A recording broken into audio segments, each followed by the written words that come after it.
Welcome to the Coaches Chat. Gone awry. Gone awry. We don't know what's going to happen today because we weren't given any instructions. We were just told to go live today, and we're going to wait just a second in case anybody wants to come on. Also going to check to see if we're getting any sound. Jamie's at the beach, so no rules. Yeah. She can't stop us. Nope. Unless she kicks us out of the group, but that's probably not going to happen. Julie Shook, what's up? How are you? Yo, yo. Look at this color code, Nate. Did you wear Gray on gray. No, you got road. Yeah. That's cool. But yeah, like Matt said, Matt, Steve. Let's see. This should be fun. You darn right it is, Gary. It's going to be absolutely amazing. Matt's been, how long have you been with Versus? Right about 5 years. Yeah. As a coach, yeah. 5 years as a coach, probably a little 6 longer years total. as a client. Yeah. For those of you who don't know me, I'm Steve. My wife and I own Versus, and Clean Kitchens kind of run out of the gym. It's awesome. We love it. I think it's thebomb.com. We think it's the best program since sliced bread, even though you're not supposed to eat bread ever. Just kidding. You can eat bread. You can have some bread. Yeah. If the grains are 74 feet tall. Yep. Grown in the fields of Egypt. Yep. Next to the pyramids with the eastern wind blowing just the right direction 34 days a year. That's right. So if you're eating bread that's not out of Egypt with all those acronyms and adjectives he just used, you don't need to eat it. True story, like if you read the book Wheat Belly, it talks about wheat that they grow dwarf wheat, so it only grows this high, so about 4 feet tall, as opposed to it's supposed to be like 6 feet. The song, what is it, the Amber Waves of Grain? That's right. So now the wheat or the grain that we're eating or consuming when you eat like fast food or biscuits or something like that is dwarf wheat that's small. Bugs won't eat it. It's drought resistant, so you barely have to water it. And that should tell you something So about it's almost plastic? Yes. Almost pretty much, plastic. Yeah, it's pretty much almost plastic. So, Nice. all right. I totally forgot. Do you remember what week we're on? Week 9? Yeah, week 9. Week 9. Week 9-ish. Ish. So we wanted to cover 3 points today. And we're going to get straight into them. And Matt and I can both talk about the first point or the first topic, which is you got an infographic you should have. It's called The Cost of Getting Lean. It's one of the best infographics in the program, in our opinion, because it just lays it all out there. It really does show you that if you're like, hey, listen, I saw the Wolverine movie with Hugh Jackman, and he is just, wow, just ripped up. And then you go through the grocery store line and it says, look like Hugh Jackman in 30 days.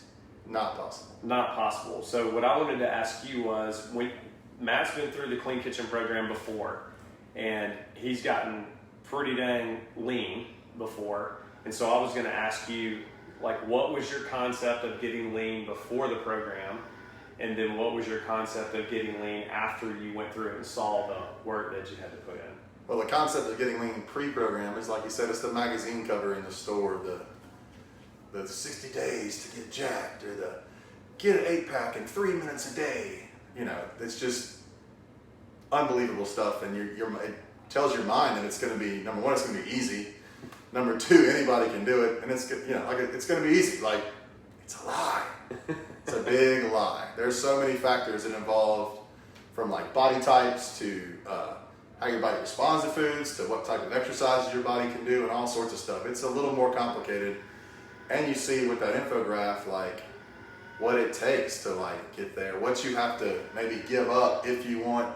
Everything in life has like a scale. Like, if I want this to get bigger, what do I have to give up over here to get that bigger? Yeah. And lean is like everything else. And so that reality of like, oh, it's going to take work is not what's sold to you. Yeah. The easy way is sold to you, not the way it takes. So when you started going down the Clean Kitchen road, getting toward the last little bit of it, because I was actually his coach in the first round of Clean Kitchen that he did, and we were getting toward the end of it, he was putting in tons of work. And the funny thing that he didn't realize at first, which sounded kind of a little backwards, was like, hey, you're going to have to eat more. Yes. You're going to actually have to fuel your body to get leaner. And that doesn't make sense to this day. Still, you're like, what? I'm supposed to starve myself and be hungry. Well, really, you're fueling your activity. So that's another thing of the cost of getting lean that you have to actually get used to, of eating a little bit more. But in the infographic, I think some of the things that, and he can attest to this, and I can too, because we've both been down a journey of weight loss before and trying to get as lean as we can get, that there's trade-offs. And he mentioned that earlier, like if you want your fitness or lean bank account to grow, then you have to make deposits into it. So if Matt calls me and is like, hey bud, we're going out to the bar tonight, and I was gonna get some nachos and this, and we're gonna watch the game and get some wings and yada, yada, yada, and that sort of deal, and I'm wanting to get as ripped as I possibly can be for whatever event it may be, or that's just my goal is to get lean, I may have to skip that. Yeah. You may have to be the person in the corner that's like, at a birthday party, hey, I'm skipping the cake, or doing something a little bit even crazier than that, like, hey, I'm bringing my own food to this birthday party kind of deal. That's if you're wanting to go like really what we call level 3, super, super lean. And that's why we think Clean Kitchen is one of the best programs out there, is because we don't necessarily preach, hey, the goal of this program is to get you bodybuilder lean. We don't say that.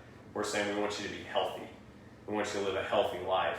So then Matt can say that, like when he got done with Clean Kitchen and I got done with it, I felt healthy. I didn't feel like depleted or anything like that, because I really ran through the gamut of, and I didn't feel like a failure either. No.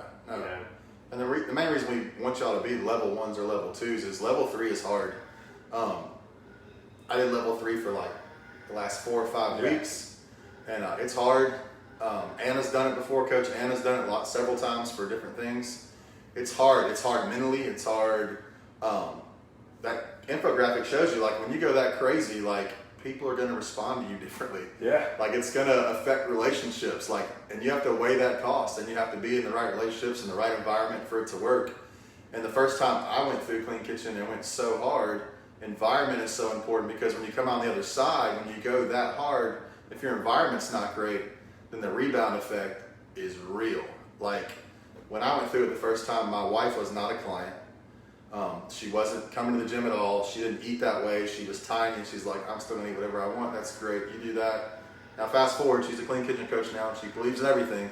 But at the time, because I went so hard those last 5 or 6 weeks, when I came out of it, my environment wasn't good, and I went boom, back the other direction for probably 2 or 3 months, to be honest. And that's a confession as a coach. Like it's hard. You gotta weigh all the costs up front, make smart decisions, realize that the longer, slower path is probably better for you mentally and physically, because most of us probably don't have, especially, Clean Kitchen clients, maybe one spouse is doing it and one's not. So you have to think about, well, what can I maintain long term after 12 weeks if my other spouse still isn't doing it? And so the pace that we try to preach to you, that it's great to be a level 1 eater, an 80-20 eater, because that's maintainable even if you don't have the best environment or the help around you need. Yeah, I mean, because like he's saying, the level 1 and 2 is the foundation of where you need to be.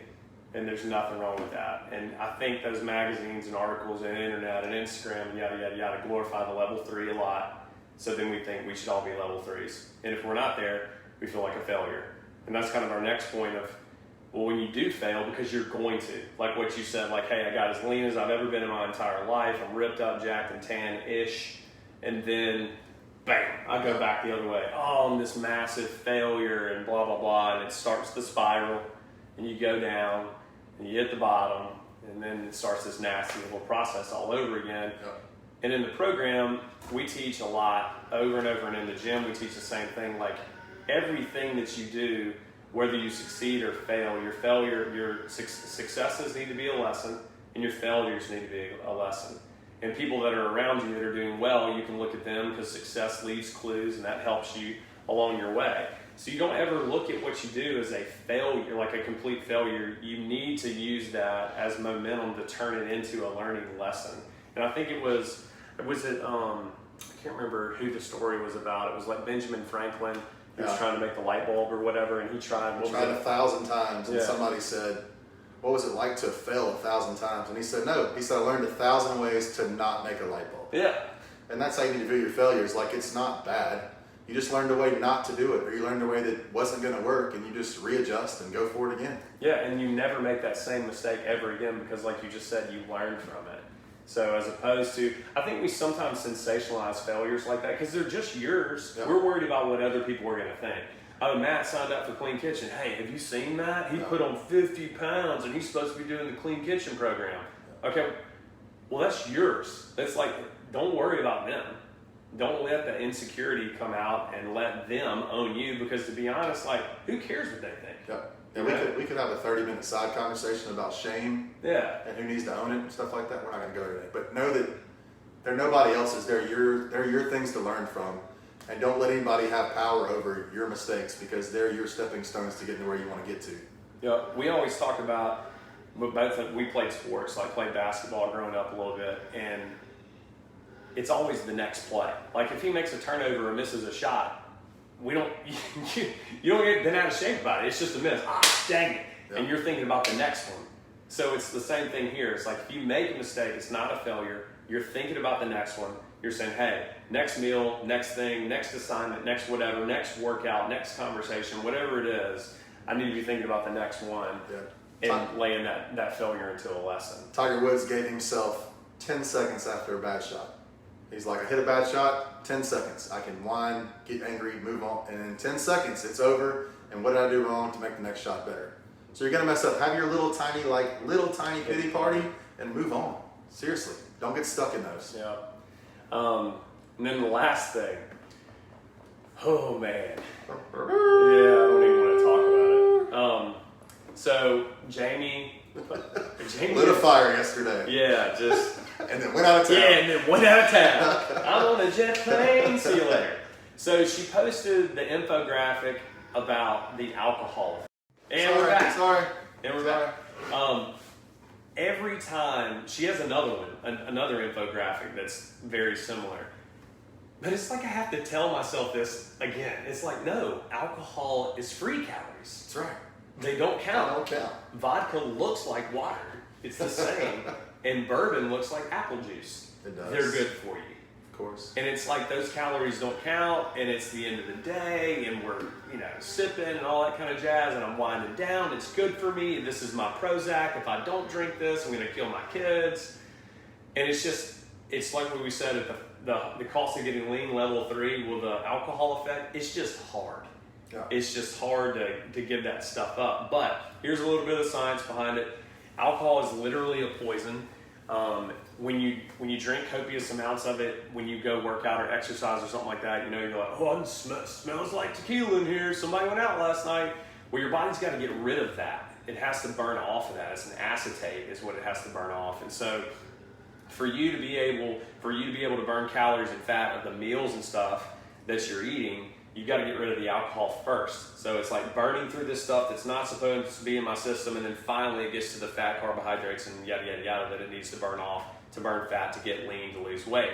So if you're drinking all the time, it's actually a buffer before you get to the stuff that you really need to do. So that's why we're like, hey, listen, drinking alcohol is not bad if you're doing it in the right amounts, like not going crazy with it and going overboard, especially not drinking and driving and all that kind of stuff. Alcohol's not bad. You can enjoy it with your friends and all if it's used in the right way, because the effect of alcohol on your system, on your metabolic rate, on your ability to burn calories, and your ability to perform in the gym, it trashes it. So it's a thing that you really got to pay attention to. And the infographic that she posted this week is a big, shining, glaring light on top of that. It just trashes your recovery. Like we talk about training, like a little bit, how much can you train or what can you recover from? Well, if you add alcohol to that mix, your recovery is going to go down. I went on vacation 2 years ago and I was wearing a Whoop band on vacation.